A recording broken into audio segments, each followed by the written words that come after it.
Continue our live coverage now with Kara Peters in Mount Airy. Kara, you recently got an update from the mayor on cleanup efforts. What does he have to say today?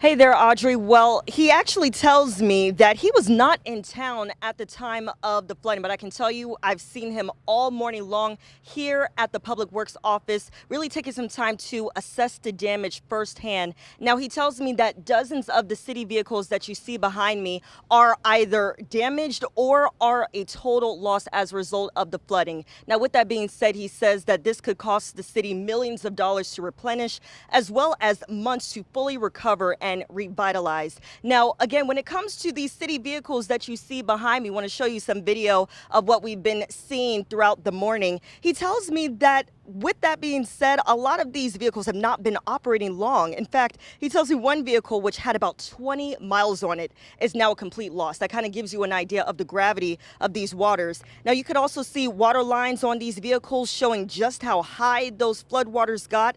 Throughout the morning, we saw city employees attempting to start the vehicles, clean up the debris, and sweep the muddy waters out of the garage lot.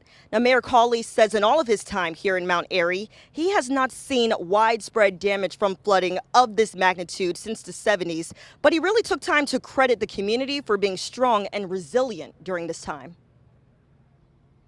It's kind of miraculous to me that nobody was hurt or killed in this, and as ugly and as problematic as this is, I don't want to diminish the problems for any business owner or our public works department, who's got, we got months of work in front of us from this, but it can all be replaced, and nobody was hurt.